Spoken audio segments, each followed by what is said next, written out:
बिस्मिल्लाहिर्रहमानिर्रहीम। अस्सलाम वालेकुम स्टूडेंट्स, उम्मीद करता हूँ कि आप लोग खैरियत से होंगे। आज की इस वीडियो में हम स्टार्ट करेंगे 10th class physics new book बाब 11 की मशक को।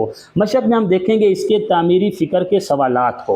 तो सवाल नंबर 1 है इसका, लेज़ली के क्यूब के तजर्बे में मध्यम स्याह सतह ज़्यादा हरारत क्यों खारिज करती है, हालांकि दोनों सतहों का टेम्परेचर एक जैसा होता है। अब देखें जी, लेज़ली क्यूब जो है ना वो एक मेटल का बॉक्स होता है जिसकी 4 सरफेस होती हैं, ठीक है, 4 उसकी सतहें होती हैं और हर एक का कलर जो है ना वो मुख्तलिफ होता है। इसमें एक ब्लैक होगा, एक वाइट होगा और बाकी दो कलर हैं वो डिफरेंट होंगे। अब इसमें देखा है कि जो ब्लैक सरफेस है ना, यानी कि मध्यम स्याह सरफेस है, वो ज़्यादा हरारत को खारिज करती हैं। इसकी क्या वजह है, देखें जी, इसका आंसर देखते हैं। लेज़ली के क्यूब के तजर्बे में मध्यम स्याह सतह ज़्यादा हरारत खारिज करती है क्योंकि स्याह और खुरदरी सतहें हरारत को बेहतर तरीके से जज़ब और ख़ारिज करती हैं। ये जो मध्यम स्याह सरफेस है ना, ये ज़्यादा हरारत को जज़ब करती हैं। इसीलिए अगर ये ज़्यादा हरारत को जज़ब करती हैं तो ये ज़्यादा हरारत को ख़ारिज भी करेंगी। ओके जी। चमकीली या सफ़ेद सतह हरारत को ज़्यादा रिफ्लेक्ट करती हैं, इसलिए वो कम हरारत खारिज करती हैं। जो मध्यम स्याह सरफेस है वो ज़्यादा हरारत को जज़ब करती हैं और रिफ्लेक्ट कम करती हैं, इसलिए वो हरारत को ज़्यादा जज़ब भी करेंगी और ज़्यादा खारिज भी करेंगी। जबकि चमकीली या सफ़ेद सरफेस जो दूसरी सरफेस हैं वो हरारत को कम जज़ब करती हैं और कम ही खारिज करती हैं क्योंकि वो ज़्यादा रिफ्लेक्ट करती हैं। हालांकि दोनों सतहों का टेम्परेचर एक जैसा ही होता है। यहाँ तक जो है वो आपके शॉर्ट नंबर 1 का आंसर कंप्लीट हो गया। नेक्स्ट चलते हैं इसके सवाल नंबर 2 की तरफ। रेडिएटर के साइज़ यानी कि उसका सतही रकबा का रेडिएशन के ज़रिए हरारत खारिज करने वाली हरारत पर क्या असर पड़ता है, कोई रोज़मर्रा से मिसाल दें। अब देखें जी, रेडिएटर का अगर जो है ना वो साइज़ ज़्यादा होगा ना तो वो ज़्यादा हरारत खारिज करेगा। क्यों? क्योंकि उसको ज़्यादा एरिया मिल जाएगा, ठीक है, ज़्यादा सतह मिल जाएगी हरारत खारिज करने के लिए।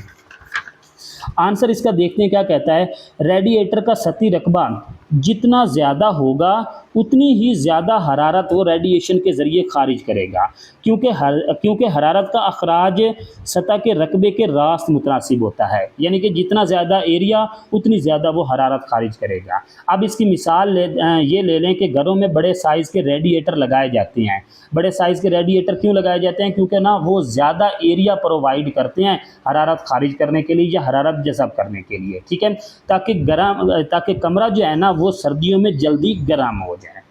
यहाँ तक जो था इसके शॉर्ट नंबर 2 का, क्वेश्चन नंबर 2 का आंसर था। नेक्स्ट चलते हैं इसके क्वेश्चन नंबर 3 की तरफ। ठोस इज्साम में कन्वेक्शन क्यों नहीं होती और मायात और गैसेज में कन्वेक्शन करंट इनकी कमज़ोर हरारती कंडक्टिविटी की कमी को कैसे पूरा करती हैं। अब देखें जी, आपने ये पढ़ा था कि ठोस के अंदर जो है ना वो हरारत कंडक्शन के ज़रिए मूव करती है, मायात और गैसेज में कन्वेक्शन के ज़रिए, जबकि ठोस में कंडक्शन के ज़रिए। तो यहाँ पर वो सवाल ये पूछता है कि ठोस इज्साम में कन्वेक्शन क्यों नहीं होती, कंडक्शन के ज़रिए हरारत क्यों होती है और कन्वेक्शन क्यों नहीं होती, इसकी क्या रीज़न है। देखें जी, ठोस इज्साम में कन्वेक्शन नहीं हो सकती क्योंकि ठोस के ज़रात एक जगह पर बंधे होते हैं, यानी कि जो ठोस के ज़रात हैं ना वो एक दूसरे के साथ जुड़े होते हैं। और कन्वेक्शन में हर जो है ना जो मालिक्यूल हैं या पार्टिकल हैं वो एक जगह से दूसरी जगह मूव करते हैं, जबकि ठोस में वो मूव नहीं कर सकते, इसलिए हरारत जो है ना वो कन्वेक्शन के ज़रिए मुंतकिल नहीं होती। अगेन ज़रा देखें, ठोस इज्साम में कन्वेक्शन नहीं होती क्योंकि ठोस के ज़रात एक दूसरे के साथ एक जगह पर बंधे होते हैं या एक दूसरे के साथ वो मजबूती के साथ जुड़े होते हैं और आज़ादाना हरकत नहीं कर सकते। कन्वेक्शन के लिए मादे का ऊपर नीचे हरकत करना ज़रूरी होता है। मायात और गैसेज अपनी कमज़ोर हरारती कंडक्शन की कमी को कन्वेक्शन के ज़रिए जो है ना वो क्या करते हैं, पूरा करती हैं। गर्म होने पर इनकी कसाफत कम हो जाती है, कसाफत मीन इनकी डेंसिटी वो कम हो जाती है और वो ऊपर उठ जाते हैं और ठंडा मादा इनकी जगह ले लेता है। इस तरह हरारत मुंतकिल होती रहती है। यहाँ तक जो है वो आपके क्वेश्चन नंबर 3 का आंसर कंप्लीट हो गया। नेक्स्ट चलते हैं इसके क्वेश्चन नंबर 4 की तरफ। ग्लाइडर और परिंदे जैसा कि उकाब बगैर परों को हिलाए घंटों तक फिजा में रहते हैं, इसके पीछे साइंसी असूल क्या है? साइंसी असूल ये है कि जो है ना ये कन्वेक्शन करंट को यूज़ करते हैं। उसी जो गर्म हवा ऊपर को मूव करती है और ठंडी हवा नीचे को मूव करती है, इसको नाम दिया जाता है कन्वेक्शन करंट का। ग्लाइडर और परिंदे जो हैं ये कन्वेक्शन करंट को यूज़ करते हैं और घंटों तक जो है ना वो अपने परों को फड़फड़ाए बगैर जो है ना वो फ़ज़ा में रह सकते हैं। चलें इसका आंसर देखते हैं। यहाँ पर वो क्या कहता है कि ग्लाइडर और उकाब बगैर पर हिलाए कन्वेक्शन करंट का फ़ायदा उठाते हैं। ज़मीन गर्म होने पर इसके ऊपर की हवा गर्म होकर ऊपर उठती है, जिसे थर्मल्स कहते हैं। परिंदे और ग्लाइडर इन थर्मल के दायरे में घूमकर ऊपर उठ जाते हैं। इसी साइंसी असूल को थर्मल स्वार्मिंग का नाम भी कह दिया जाता है, या इसको थर्मल स्वार्मिंग भी कहते हैं। यहाँ तक जो है इसके क्वेश्चन नंबर 4 का आंसर आ गया। नेक्स्ट चलते हैं क्वेश्चन नंबर 5 की तरफ।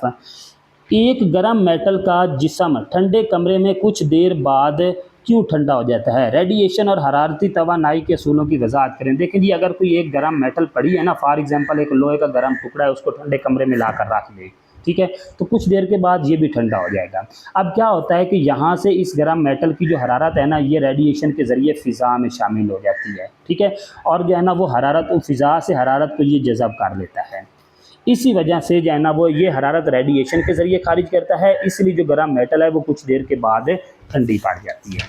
इसका आंसर देखते हैं। यहाँ पर वो क्या कहता है कि गर्म मेटल का जिस्म ठंडे कमरे में कुछ देर बाद इसलिए ठंडा हो जाता है क्योंकि वो रेडिएशन के ज़रिए हरारत खारिज करता है, और ये हरारत इस टाइम तक खारिज करता रहता है जब तक मेटल का टेम्परेचर कमरे के टेम्परेचर के बराबर नहीं हो जाता। इसको हरारती तवाज़न का नाम दिया जाता है। ओके जी, यानी कि ये हरारत उस टाइम तक खारिज करता रहेगा जब तक इसका टेम्परेचर कमरे के टेम्परेचर के बराबर नहीं हो जाता। इसी को क्या नाम दिया जाता है? हरारती तवाज़ुन का नाम दिया जाता है। इसके साथ ही जो है वो आपके जो क्वेश्चन थे तमीरी फ़िक्र के सवालात के ये कंप्लीट हुए। नेक्स्ट जो चैप्टर है वो इंशाल्लाह नेक्स्ट वीडियो से स्टार्ट करेंगे। और इसके साथ ही आप लोगों से गुजारिश है कि अगर आप लोगों ने अभी तक चैनल को सब्सक्राइब नहीं किया तो काइंडली चैनल को सब्सक्राइब कर दें। ओके जी, अल्लाह हाफिज़।